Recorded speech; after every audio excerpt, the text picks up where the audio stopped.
ជនបទនេះខ្ញុំចង់បញ្យល់តាក់ទងទៅនឹងការមានចំណេះដឹងតាមមួយមុខវាអត់ទាន់គ្រប់គ្រាន់ទេអ្នកខ្លះមានចំណេះដឹងច្រើនណាស់តែរកភាពជោគជ័យក្នុងជីវិតអត់ឃើញនេះសួរតែដោយសារហេតុអី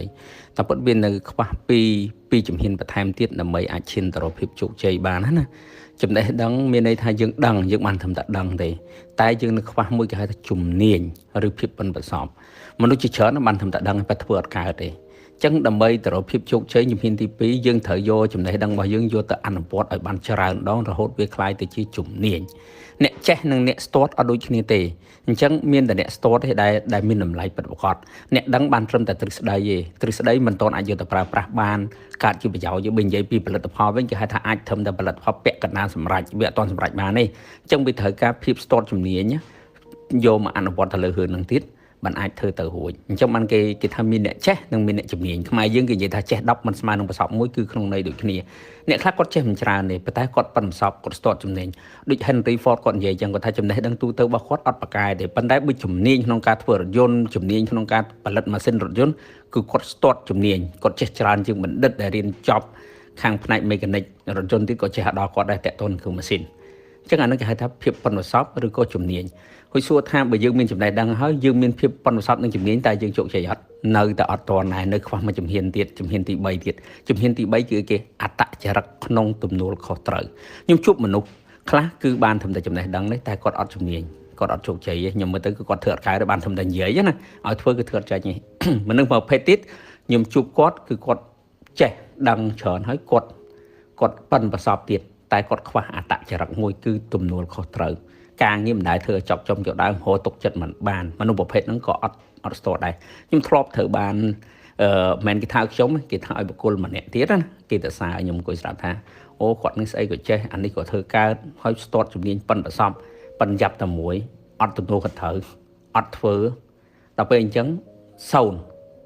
ដល់ពេលពិចារណាទៅលើកំណត់ហ្នឹងវាជារឿងធំត្រូវចេះទាំងអស់មិនមែនបុគ្គលម្នាក់ហ្នឹងស្អីក៏ស្ទាត់ដែរតែសំខាន់គឺគាត់អត់ធ្វើគាត់អត់មានទំនួលខុសត្រូវការងាររបស់គាត់អញ្ចឹងគឺគាត់អត់ខ្វល់រួចទេតែគាត់ចង់ធ្វើបានធ្វើតែគាត់មិនចង់ធ្វើគឺអត់ធ្វើទេអញ្ចឹងសរុបទៅវាអត់មានតម្លៃអីចង់និយាយថាភាពចេះរបស់គាត់ហ្នឹងវាជារឿងអត់ប្រយោជន៍ដែលมันអាចយកមកប្រើការកើតអញ្ចឹងវាត្រូវការអត្តចរិតនឹងមួយទៀតទោះបីយើងចេះយើងដឹងយើងស្ទាត់យើងប៉ិនប្រសពក៏ដោយតែបើអត្តចរិតយើងមិនកើតណាអានឹងយើងអត់អាចរកភាពជោគជ័យទេអញ្ចឹងសរុបទៅវាត្រូវការ3នឹងបញ្ចូលគ្នាបើយើងអត់មានចង់និយាយថាយើងខ្វះផ្នែកណាមួយក៏វាជារឿងពិបាកដែរឧបមាថាយើងចង់ទៅជាអ្នកជំនាញបើយើងអត់រៀនណាអត់មានចំណេះដឹងទេក៏ពិបាកទៅជាអ្នកជំនាញដែរពេលខ្លះក៏យើងរៀងស្ទើរដែរឧទាហរណ៍ដូចជាងអញ្ចឹងជាងបើគាត់អត់បានឆ្លងកាត់រៀនបញ្ញាបត្ររៀនវិស្វកររៀនអីគាត់ពិបាកទៅជាអ្នកជំនាញដែលខ្លាំងប៉ាកែបានណាព្រោះប្លង់សំខាន់នេះគាត់អត់ចេះមើលទេអញ្ចឹងត្រូវការរៀនសូត្រអភិវឌ្ឍខ្លួនទៅលើចំណេះដឹងហ្នឹងហើយនឹងការអនុវត្តជាក់ស្ដែងហ្នឹងដើម្បីយកភាពប៉ិនប្រសប់ហ្នឹងឲ្យបានបន្តមកទៀតគឺត្រូវហាត់ពុតលុតដំទៅលើអត្តចរិតគឺភាពមានទំនួលខុសត្រូវទៅលើការងាររបស់ខ្លួនឯងតោះត្រូវការចំណុចហ្នឹងមួយទៀតបានទៅរួចអាការលុតដំលើអត្តចរិតហ្នឹងក៏មិនជារឿងងាយដែរវាជារឿងពិបាកពួកមនុស្សយើងតែងតែប្រើចិត្តហ្នឹងវាងាយនឹងប៉ះពាល់កាលណាទទួលការតម្រែតម្រង់ទទួលការព្រៀនបដៅហ្នឹងយើងច្រើនតែឆាប់អន់ចិត្តអីចឹងណាអញ្ចឹងវាពិបាកហើយមួយទៀតមនុស្សយើងខ្លាចគេខ្លាចហត់នឹងកាលណាតែយើងទំនួលខុសត្រូវមានន័យថាយើងត្រូវយកធ្វើអីយកចិត្តទៅដាក់ក្នុងការធ្វើណាអញ្ចឹងវាត្រូវការហត់ទេវាត្រូវការប្រើកម្លាំងផ្លូវចិត្តខ្ពស់ក្នុងការធ្វើវាឲ្យសម្រេចអញ្ចឹងមនុស្សយើងច្រើនតែកិច្ចវេះរឿងអស់ហ្នឹងធ្វើយើងបាត់បង់អាភាពទំនុកចិត្តពីអ្នកដទៃគឺដោយសារតែយើងអត់មានទំនួលខុសត្រូវទៅលើកិច្ចការដែលយើងប្រណិប័តហ្នឹងអញ្ចឹងយើងត្រូវតែមានទាំង3ហ្នឹងហើយព្យាយាមបើជំហានដំបូងយើងនិយាយសិស្សគឺយើងត្រូវរៀនយកចំណេះដឹងឲ្យបានច្រើន